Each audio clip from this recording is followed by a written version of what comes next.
Look at them, the elite guards. Yes, they have weapons, but their hands are shaking, and the smell of fear continues to reach me, but it remains even more disgusting than the smell of the filth of the cell, and then it digs its claws into the ground. But they know everything. They know that the iron in their hands is not enough, and they know that it is capable of breaking the chains that are tied to it, and that is why they have to do that. They are watching her closely and hitting her with this iron to make her get up, but they are really stupid. They are in such a hurry that they start the show, but what they do not know is that they are playing with their lives, and this one mistake, in the blink of an eye, makes them regret it, and there is no fighting left in the first place. It is just an explosion of muscles and anger, and then they try to drag her with 10 cowardly men holding her in chains and cut off her air before she can even catch her breath. Another one, and they do not stop her by force. No, they stop her by pinning her, and then it is time for action. The emperor wants the gold, and he knows she is the one who can deliver it. They bring in his men, ferocious men from every corner of the world, fresh meat, to please the crowd and get their applause. These men are devoured and torn apart by her, and no one knows who she is or where she came from. The emperor remains silent, and this is the biggest secret he is keeping, because this is his gold, which he does not share with anyone. Outside, under the bright lights, he waits, and the cheers of the crowd pierce through. At that moment, the emperor is sitting, playing with his cup. For him, it is all just numbers, a spectacle of execution that saves the guards. This suffering increases sales even more, and in every way, he is the winner. The crowd shouts and demands another person to appear, their eyes fixed on the center of the ring, watching his sacrifice today. There is a huge man, covered in scars, holding a heavy axe. He looks unshakable, but as we get closer, we notice that this rigidity is masked by fear. When he hears her voice coming from the tunnel and the cracking of the guard's bones, he understands that he is not facing anything ordinary. The giant man squeezes the weapon he is holding and tries to hide the trembling in his hand. Now he is terrified after thinking his strength would serve him well. As soon as she leaves, everyone falls silent, and no one breathes. The emperor sits above, surrounded by silk, fruit, and juice, while below reeks of death. Above, however, the air smells of grapes and perfume, and his heartbeat is still. The decorations of the show are merely a treat for him. When people see her, they go crazy, making a lot of noise, wanting to see action because of their excitement. The huge warrior standing in the arena collapses, he even wets himself. Fear is overwhelming, and here we confirm that fear does not understand pride or his body. He knows he is going to die before his mind can even process it. Then one of the guards looks at the box, and the emperor moves his finger, the signal they are waiting for to release the chains. The beast moves, and when the warrior sees it running toward him, he tries to raise the axe, trembling, but it slips from his hand. The whole thing is pathetic, and it is over before it even begins. In the next scene, we go to another place, completely dull, smelling like horse dung, rotten wood, and cheap plaster. Then I look at the fool in front of me. He is screaming, probably to scare himself, thinking this is a real battle. But for me, it is just a routine. All I will do is block attacks, strike back, and knock my opponent to the ground. As for me, I do not even break a sweat. I do not fight to win, I fight because I achieve my goal, which is to increase my score, but for her, the numbers do not matter to me. She eliminates her opponent in the blink of an eye, striking with her claws lightly, wounding the enemy. While my attack is calm, hers is deadly, and her audience cheers her and celebrates the death. My audience, however, bets a few coins. 2 kinds of victory, yes, but in 2 different worlds. After the battle, I go to the only thing that matters to me, which is counting. I have the number engraved in my mind, and I tell myself, 5 more, just 5 more to win the exit ticket. That pig-like leader looks at me, sucks the grease off his fingers, and laughs because he knows, of course, that I am better than him and that without me, his tribe is useless. He erases the number 5 from the board, draws a 0 next to it, and replies, saying, 50 is the bottom line. He says, sorry, my daughter eats too much, and then he says whatever he wants because he knows he has power. He used that same power when he arrived when we were desperately seeking help. My wife was very ill, and I begged him to save her. He took advantage of the situation and set a price for saving her. When we tried to save her later, nothing worked. When she died, he even charged me for the dirt I used to bury her. He said, "Listen, nothing here is free. You paid for her grave with your life." He is turning me into his slave, using my wife's body and my daughter's life as a contract.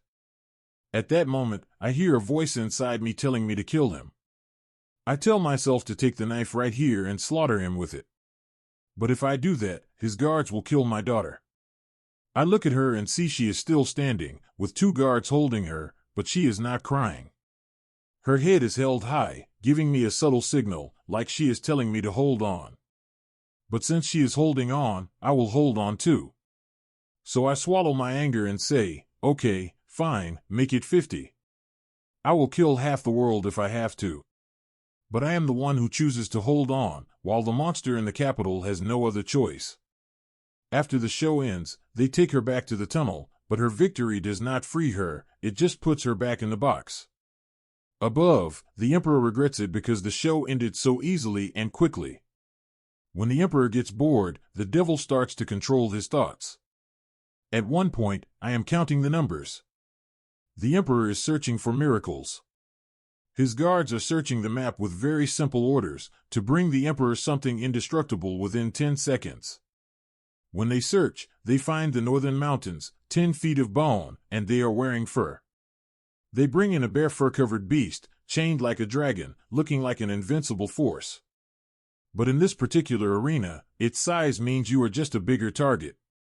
She does not climb a mountain, so she defeats it by striking its leg, then its neck.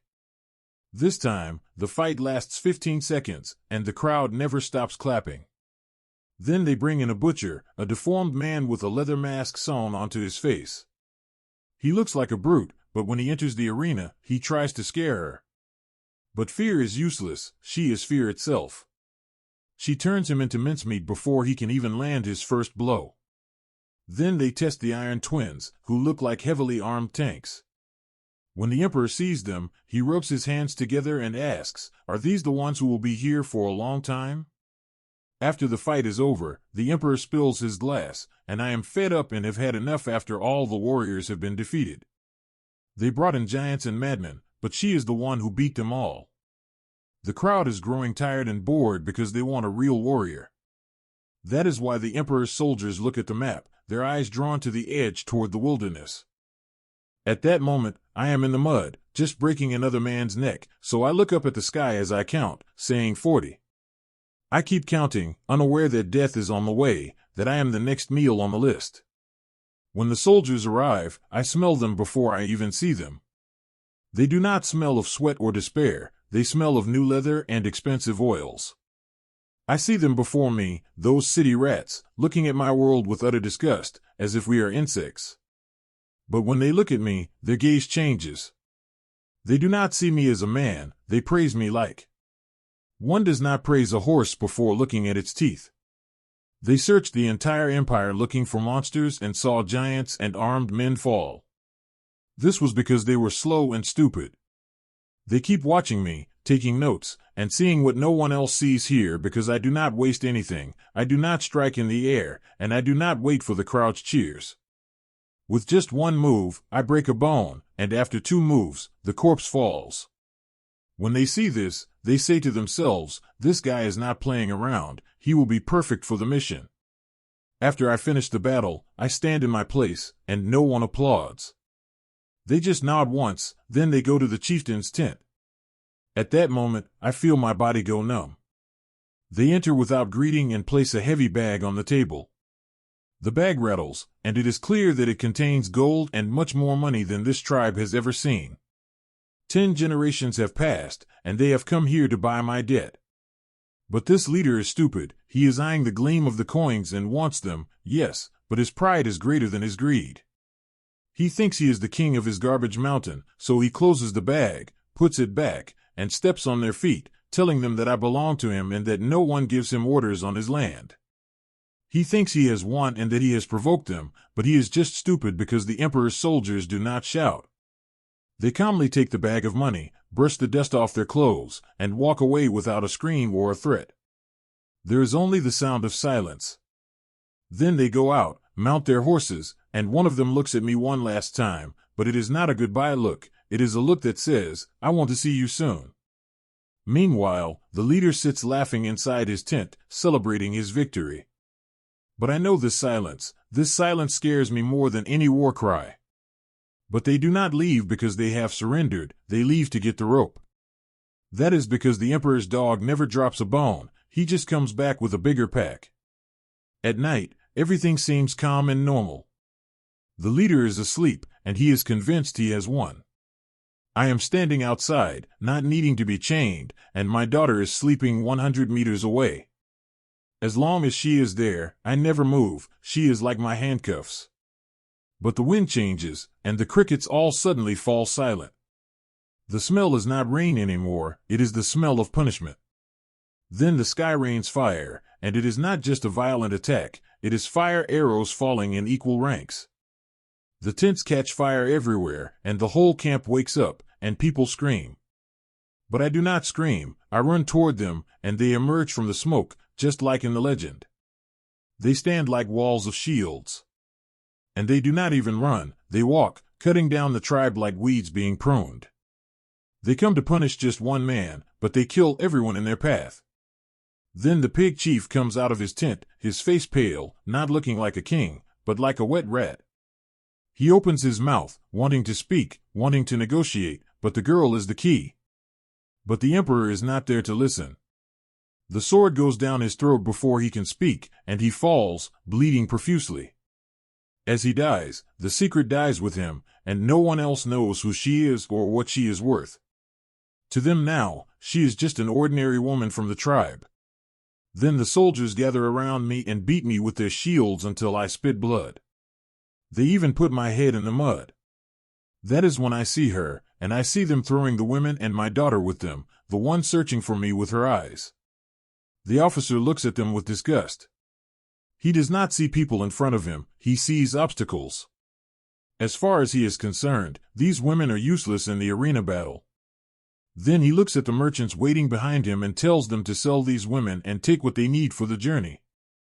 Her screams literally tear me apart inside. I see them tying her up and taking her south. She turns around, screaming and calling for me, "Papa."